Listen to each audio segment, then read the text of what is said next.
10 seconds answering your question. That's not it. That's not gonna get you anywhere. Hey guys, welcome back to my channel. Today's video is basically a chat with me about like the process of actually getting a job, but this is just for anybody who is applying for vacation schemes or training contracts or like grad schemes. This is kind of like, and you don't know what that process looks like. This is a video giving you like an insight into the different steps and like a few hints and tips, do's and don'ts kind of thing. Right, so this phone keeps moving to like the actual process. So the first thing is usually your online application. With your online application, different companies will ask you to do different things. So with my job, I was quite lucky. I only had to fill out things like my graduation date, my undergraduate results, very lightly on work experience, I think, and just general details, obviously, like your name, date of birth, that kind of thing, address, email address, phone numbers, that sort of thing. But that's with my current job. Now, I spent an entire year applying to various things. So that is non-law things and law things.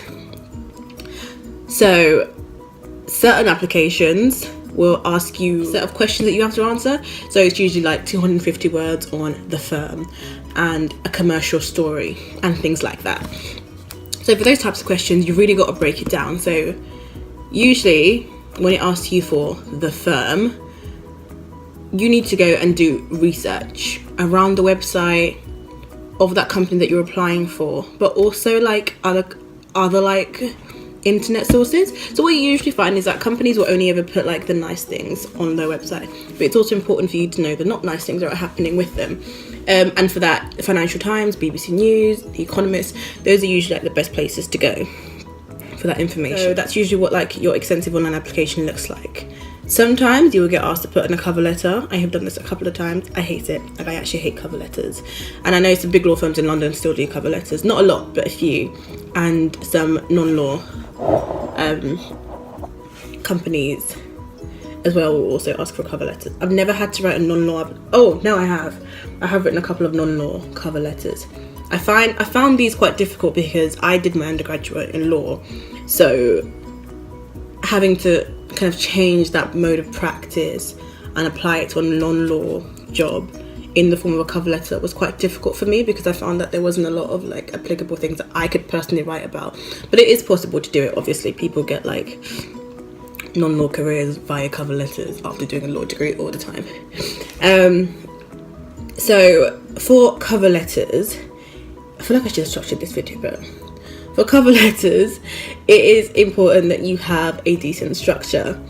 So, introduction, usually, main body, couple of paragraphs about yourself, and then always linking back to the actual firm that you're applying for, and then conclusion. Yeah, so you might ask to do a cover letter. Go online and look at like model cover letters. There's so many on the internet.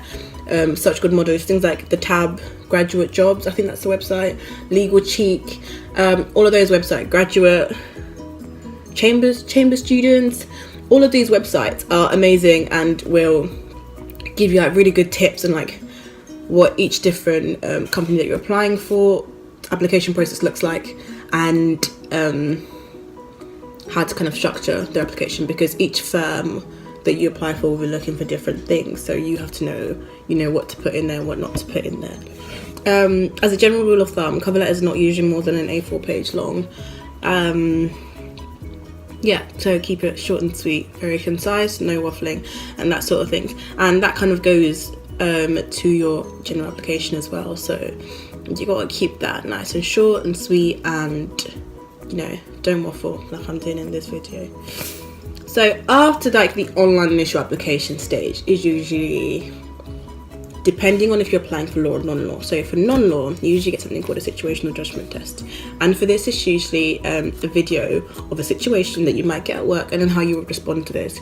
Very easy step, right, in the process. Do not F this up. It is literally common sense. Yeah, I tell you, the people that fail situational judgment tests, I don't understand. So for example, with the current job that I have, I remember one of the questions was, one of your colleagues is basically bitching about a client at a firm, at like a work dinner in front of a senior partner. What would you do? And then it gave me 4 options, like join in, report her, or take her aside and tell her not to do that. So obviously the answer was take her aside and tell her not to do that. So yeah, for situational judgment test, always just use common sense. If there's anything that kind of tests, there's always going to be a question in there that tests how you react in situations that you are new to. Don't be a big bollocks in that situation or with that question. If there's an answer there that asks you to ask for a manager's help, then you should usually do that. But there's usually going to be an answer where you are kind of like a self-starter, so doing things on your own but also asking for the manager's help. That should be your go-to. So after you pass the situational judgment test, which I did, by the way guys, this is like based on like, this process is just based on like the few applications I've done. A lot of different jobs will have like different processes and stuff like that. So after the situational judgment test, usually comes the psychometric test, and law and non-law, usually the same tests. So for non-law, it's usually non-verbal reasoning or verbal reasoning and numerical tests. Yeah, maths. Cool. I can't do maths for nobody, for anybody's business, but you can practice these. And I think the pass mark is not even that high. I think it's like 60%, because you've only just got to reach the benchmark. It's not like, you know, for non-law careers anyway, they usually have like a set automatic benchmark that you reach. So once you do the test online, then you get an email saying you've reached the benchmark or you haven't reached the benchmark. So for these, you can really practice. Now for for law psychometric tests, it's a little bit harder because, as far as I'm aware, your mark is based on the pool of people that have applied with you. So you could get 70%, but if everybody else has got 90%, then you haven't met the benchmark. Do you know what I mean? Yeah. So again, for like non-law tests and law tests, all of these psychometric tests are online. Assessmentday.com is an amazing website for psychometric tests. They literally have millions. Again, I just googled a lot of these things when I was applying. Thank fucking God I haven't got to go through this again. So I just googled a lot of these things when I was applying, and just go through the process. Really give yourself enough time to familiarize yourself with these tests. So I remember like one that I used to find very difficult was a verbal reasoning test, because for that you get like a massive chunk of information and then a few minutes to apply to answer like questions, and you got like 35 questions in 25 minutes. And they're testing how fast you can read information. And I was really struggling with those until I realized that just read the damn paragraph. Like, take as much time as you need reading the paragraph, and you find that actually answering the questions goes a lot quicker because you haven't got to go back and forth and check in the document. So once you pass the psychometric test, congratulations. It's now usually the video interview stage. Now, again, this is something that a lot of people struggle with, but dead easy to pass. So with the video interview, the way that it works is you get an email saying you've been invited to like a video interview, and the premise of it is that you have to, it saves the company bringing you into the office to interview you, then send you back to then come back for an assessment day. It's just another way of them screening applicants. So what you usually get is about, the minimum I've ever had is 3 questions, and the maximum I've ever had is 10 questions. So the shortest video interview I've ever done lasts roughly around 15 minutes, and then the longest one lasted about an hour and a half. And this is actually for like the job that I have now. So video interview, get to know, number one, know the company that you're applying for in and out, and I mean in and out. So the website, the Financial Times, The Economist, everything about the company, everything that's going on, all like their new technology that they're working on, big deals that they've been doing, their annual report, how much money did they make last year, who were their biggest competitors is a massive one. Basically, know like the company that you are applying for in and out, because these questions are very, very short. So you usually get about 30 seconds to prepare and about 2 minutes to answer the question. So not a lot of time. So that's rule number 1. Know the company that you're applying for. Rule number 2, know yourself and have examples of a time when. And by a time when, I mean, you're always going to get like competency-based questions. So things like, give me a time when you've been in a leadership position, or give me a time when you've had to work with a difficult employee, or give me a time when you've had to deal with this situation, or an example of when you showed this. So all of those are called competency-based like questions, and you will always get those in the interview, because as well as the firm trying to figure out if you know them enough, they're also trying to figure out if you are the right fit. So these are the questions that they look for. So I tend to have a set of like big examples of big things that I have done in my life, and then break those into different competencies. So for instance, I volunteered and taught in Zambia in 2017, and this has been like a big benchmark for me in terms of like answering questions. So for this, I showed leadership, I showed initiative, I did it all by myself, so creativity, all of that stuff. And it was quite difficult, so difficult time when you've had to solve problems. So that one big example for me managed to allow me to answer loads and loads of different questions regarding competency. So that's like an advice I would give you. So have like some big examples of things that you have done in your life, and then break those down into like the relevant competency questions. And if you don't know, what like types of competency questions that you might get asked, Google the firm. And like Student Room will usually have like the last 4 years, the kind of questions that have come up, Glassdoor. Those are the kind of like sort of things that you should be looking for in terms of trying to find examples. And just generally Google competency-based question that could be asked at so-and-so firm, and like a billion things will come up on Google. So that's a good way. So know the firm, know yourself. Rule number 3, clear and concise. Please do not be waffling on these damn questions. Yeah? No. Don't waffle. And I mean, don't now start talking. You had like the perfect answer on paper, and your 2 minutes is now on the clock, and you're just bare talking, and you now see that there's 10 seconds left for you to answer your question, and now you're waffling, and now you're rambling, and now you're sweating because you didn't look at the time. You didn't plan it well in your head. You're an idiot. You shouldn't have done that. Planning is key. You know what? I'm actually going to be late for my driving lesson. What's the time? Yeah. Planning is key, yeah? By that, I mean, you usually get a very, very small window to answer these damn questions. So, break it down. So, I mean, for those of you who've been applying, like the STAR system, yeah? This is how you answer every question. So, the STAR system is actually, S is like the situation, T was the task that you had to do, A was the answer, and then adversary on R was like the result. Whatever, like follow Google what the STAR system is, and that is like the answer, the order that you should answer your question in. And by doing that, you kind of remind yourself of like what to say at what point in time, and then you should have like enough time to answer your question. Don't just be rambling if they ask you like show a time when you've showed leadership. Don't just say I showed leadership when I led so and so, and then tell that story. Or on the other flip side, I showed leadership when I did this, and now you're looking at the clock waiting for the 2 minutes to be up because you only spent 10 seconds answering your question. That's not it. That's not going to get you anywhere. Yeah, you really got to like plan this shit out. So you got to explain the situation. You got to explain the task that you had to carry out, and then you got to explain any problems that you faced in there, and then the result, and then of like what happened. And then I like to tie it back in and end like your last sentence should be you answering the question. I therefore showed leadership because I did this. You get me? Cool. So congratulations, you've now passed your video interview. This video is already more than 15 minutes long. I'm a prick. So you've now passed your video interview. Last step.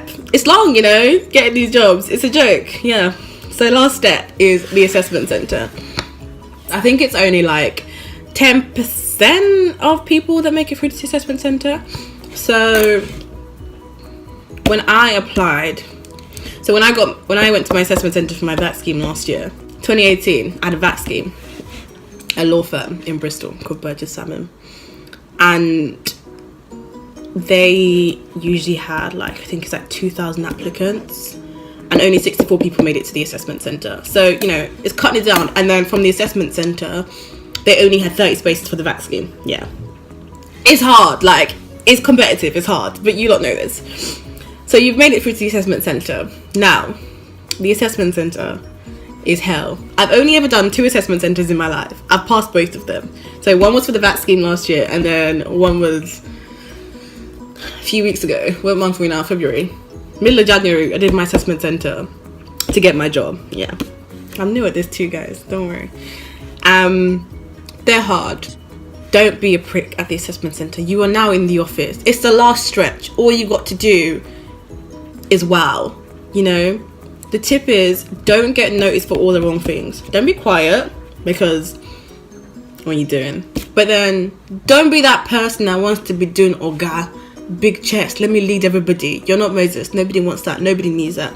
Those 2 kinds of people out automatically. So your assessment centre is usually going to be a really, really intense day. So from 9:30, 8:30, whenever the office opens. And if you're lucky, so the one I went to in January is like a half day. So till like 3:30, you're there for like 5 hours. The one I went to for Burgess Salmon, it was like a 9 a.m. till 5 p.m. day. I threw up twice during that day. Nobody knows this. Okay, now everybody knows this. But I threw up twice in that day. Yeah, it was stress. I don't even know which part of the camera I'm meant to be looking at. It was very, very, very, very stressful, because I was like on edge. And I remember I was getting results that day as well. And I remember I didn't get it first. And I opened my results at lunchtime. Yeah. So, your assessment centre is going to comprise of, if you're very lucky, no psychometric tests because you've already done them, but sometimes they might get you to redo the psychometric test, just because sometimes people get like other people to do like their tests for them and that sort of thing. So just to make sure that you weren't cheating, you got to do the psychometric test in like a controlled environment. Or if you haven't done the psychometric test at any point during your application, then you got to do it during like the assessment centre. So you can get psychometric tests, group activities. Now, these are the ones, this is like quite a big portion of the assessment centre, and they are, so this is something that is like really valued in terms of, you could fail, like not fail the psychometric test, but like, you know, get like low marks because you're under pressure or whatever, but you got to do well in the group activity to pass. This is like the pinnacle point, this and the partner interviews. So for your group activities, you usually get like a thick ass bundle to read, and I mean thick, on like some made up task, some made up client, and they make them really big on purpose. So you're obviously under pressure to go through a lot of material and scan a lot of documents. And so for this, they're testing how you work under pressure, as well as like your analytical skills. So how well can you like sift through information, pick out the key things, pick out the things that are like irrelevant, and then use them to answer like the client question. And you then have to work as a group to like reach the client's goal. So last year, our like mock client was basically like Marks and Spencer, because the firm represented Marks and Spencer. So we got like a fake client. And so we got given this really big bundle, and we had to make a presentation like the best investment that this company could make. So we got a bundle of like their customer feedbacks, their annual reports, you know, their biggest competitors, all of that stuff in like 65 pages, yeah, and we had 15 minutes to read it. I got halfway through that and I was like, no, I'm not reading all of this. So I just skimmed the biggest bit. So I skimmed like one bit of information from like each section. The client feedback, what are most people saying, this, and like just jotted down a few things. And then when it came to like feedbacking with my group, I was able to say this, and this. Another key thing is to learn everybody's names there, because that shows that like, you know, you can work in a group. You're not a dickhead. You know, you understand how to work with people. So if so and so is being really quiet, be that person's like, oh, John, what do you think about this? Oh, Funke, what do you think about this? Do you know what I mean? So be that person that is engaging, but don't be that person that's like, okay, John, that's enough. I think we should do this, because you might be wrong, Just always find like constructive things to say. What I found at my assessment centre recently is people that like to just talk because they feel the need to talk for no reason. And this is neither the quiet person nor the dominant person, or like a different version of a dominant person maybe. This is somebody who's like under pressure and feels the need to spout gibberish because they're like, oh my god, I don't want to be the quiet person. Listen, don't be that person. Because number one, you only ever have a very short amount of time to do your task, and it needs to get done. You can't not finish a task. And number two, you're wasting time. Oh wait, that's still number one. And number two, it doesn't make you look any better, right? So be the person that says constructive things, add things to the group, keep the group going, and keep the group constantly on task. I was so pissed off a few weeks ago. Like, we had half an hour to do this task, 15 minutes in. This boy is still damn talking. But of course, I can't be the person now goes, I can't remember what his name is. Be quiet. And so, be quiet. You can't be that person. So I had to let him finish. And then after he's finished, I'm like, guys, let's try and remember like the client's objectives here. Go back and then add my bit in and then move on to like the next thing. Do you know what I mean? And then after like your group thingy, your group assessment thing, you probably have a presentation to do at your assessment centre. Your presentation is obviously just to test how well you can present information and also how well you react like in a group in that situation. So first of all, when you're the one presenting, because everybody will have to present, be clear, project your voice, and look at the person that you're presenting to. If you've got notes, try not to look at your notes too much. When your other members of your group are presenting, don't now start twiddling with your thumbs. Look at them as they're presenting, nod your head, and occasionally look at the person that you're presenting to. Look like you're engaging and always be listening. And that goes to group activity as well, like when you're discussing like whatever task that you've been given for the client. Don't, like, if somebody else is talking, look at them, nod your head, engage with them, agree with them, you know, listen. Don't, you know, wander off somewhere. One girl wandered off, yeah, my group she went off and then like 3 minutes before presentation she goes, so what are we doing? And I was just like, sir, how can you be this confused? So she didn't get it. But yeah, so don't be like, you know, one of those people that kind of like wanders off.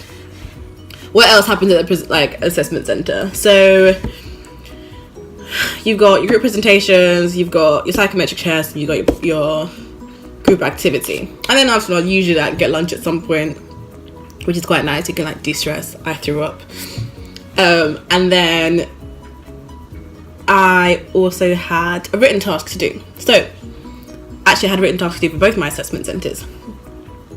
This is usually going to be based off the information that you've been reading throughout like the whole day, so the big bundle that you have. So make sure you actually at this point know it. And I know it's like a lot of information to go through, but make sure you actually know like the crux of most of it. The first assessment centre I went to for my law firm, it was fine because it was all in paper form, so I could just flick through and then flip back. For my non-law assessment centre, it was all over emails. So, and you got to type it on like the same laptop that you got. So it's constantly like flicking back and forth and back and forth and back and forth. And for things like that, that's obviously like, you know, time wasting. So figure out like a plan of what you're going to do, a plan of attack, and you know how you're going to go for it. Now, usually you get like 45 minutes to an hour to write these. In both situations, I was under pressure. I don't like written tasks. They're quite stressful. But the key things is plan your thing. 5-10 minutes planning, because it's so key. Don't just start writing. Just like your GCSE English exams. Do not begin just writing anything that comes to your head, because that's not going to get you anywhere. Why am I screaming? Number 2, you do not need to use flowery language, yeah? They always say this. The person that wants to now be putting thus and henceforth and thereafters, you will not get it. Because clients want to read these things quick, short and snappy. The, said, this, that. Very quick words, layman's terms, professional, not colloquial, but layman's terms. So for law, there's no need for you to put legal terms in there. In fact, you won't even get any legal terms in your bundle anyway, because your assessment centre will be with like non-law students as well.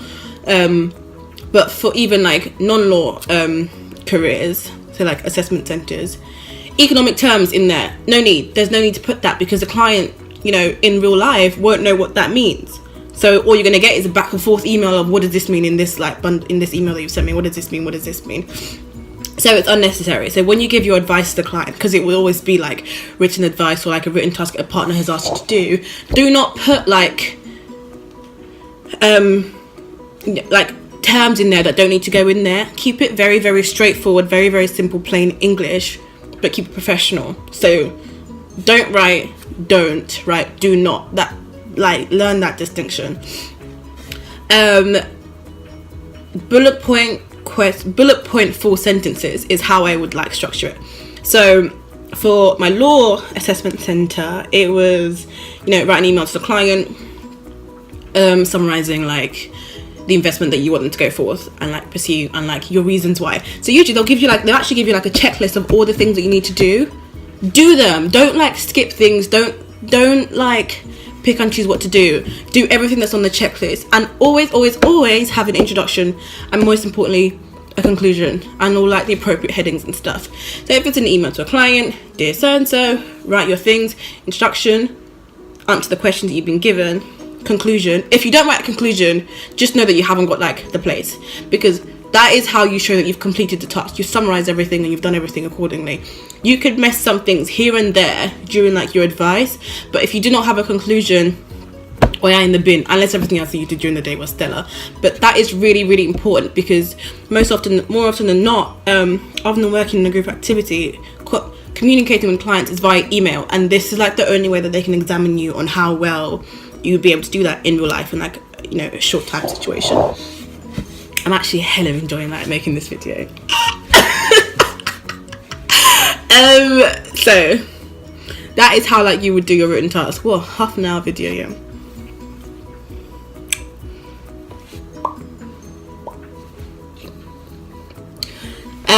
What else? So I'm a spice, guys, if you want me to do makeup videos, just holler at me, but I'm not very good at makeup, so don't holler at me too much, understand? So that is how you do like your written activity, your written thing. Also, I have now discovered, if you're applying for like a non-law career, as I did, no other things that they might test you on. So I went into my assessment center with the notion that, okay, I'm going to get a written activity. Checking like battery. I'm going to get a written activity, but it's just going to be an email. No. I went in there and I got a SWOT analysis. Guys, I didn't know what SWOT analysis is. I've never done one of those before. I still don't know what SWOT analysis is. Okay, now I know because I did it yesterday. But I didn't know. I'd never done one of those before. And granted, like, we got like the most basic structure of S means this, T means this, O means this, W means this, yeah? Very, very basic. I still didn't know what SWOT analysis is. And to make it worse, they were like, oh, you can also use like internet sources. This is after they've given us a million emails, this basic ass structure, and then telling us that we can use this and this source. So it was very, very overwhelming. So I would say, if you're applying for a non-law financial-ish type career, make sure you know the different like methods that written information can come in. So SWOT analysis, PESTLE analysis, all of those different kinds of analyses that you might get asked to do. Make sure you kind of like have those down and practice them, right? Like figure out how to write those in like a short amount of time, because they might come up. And finally, for like your written assessment, give yourself 5 minutes at the end to check everything, and don't feel compelled to reach the word limit. So you usually get very, very like large word limit. This is on purpose. Nobody needs to read 1,000 words of this or like 750 words of this. Nobody needs that, because you can just find that your information is never going to be that long. We got, for my one in January, we got a limit of 1,000 words, yeah? Halfway through, this girl goes, can we go over the word limit? First of all, what do you mean? Of course you can't. You can't go over the word limit. Don't. And second of all, what the hell were you writing in there? So there is never any need to go over like the word limit or even reach the word limit. Just write all the information and make sure like it's concise. Don't worry about it. Only worry when you're over, but don't ever worry to like reach it. For my law one, it was like 750 word email. I was like, this is a lot for like the information I need to write. 500 words. I think it was even 450. Did it. Fine. Perfect. I, for both times, run out of time at the end. So always give yourself like 2-3 minutes, just check over your spelling. I literally just said, Jesus, take the wheel, please, and just hope I haven't spelled like, instead of like shift, I wrote shit. Like, I've done that before in applications. I obviously didn't get the jobs. But this is like not an assessment center, so like always give yourself enough time to just go over, check your grammar, spelling, punctuation, that sort of thing is obviously like very important, because you don't want to be leaving like sentences halfway through. What I always did, like as I was like planning my SWOT analysis, I was writing like full concise sentences so I could just copy and paste it into like the structure that I wanted. So then you do that, and then the last thing that you have to do is like your partner interview. So first time, great. Again, all it is just know your firm, know the key deals that you're working on, and know yourself. And your partner interview will be fine. For more high-end commercial like law firms, you got to know like a lot more economics technical stuff. So how are the stocks doing today? How are the stocks doing last week for like our biggest clients? How are the bonds, like, you know, what's a government bond? How are the bonds doing? How are the American trade systems going? All of those kind of like big things you got to know. And to be fair, your commercial awareness should be up tip top anyway, just in case. But for different law firms, you can get like your partner interview will consist of different things. So for instance, I know Travis Smith in London, the entire partner interview is very ethical based. So questions like, you're driving a train, you can't stop, one side has a baby, one side has like a family of 5, which way do you like swerve your train and why?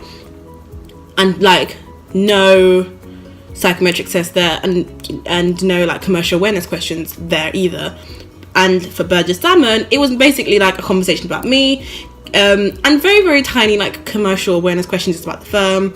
I think I got like some things to know, is like, you know, where's the firm going in 5 years time, 10 years time, if you could make an improvement, where would you do it and why, and that sort of thing. So like your commercial awareness on like a basis should be very good anyway, but for those like top high-end firms, and I mean like, you know, your magic circles, you should really know like those little like bits and pieces, and you should know the key areas of practice and what they're all doing and how they're all doing, key members of staff, just all of that kind of stuff. Like really research your firm before your assessment center, because it is key. Yeah, so if you make it through all of that, psychometric test, partner interview, written activity, presentation, group activity, and lunch, I think that's everything, or whatever else I said earlier, then congratulations, you have got yourself a grad job, training contract, or a vacation scheme.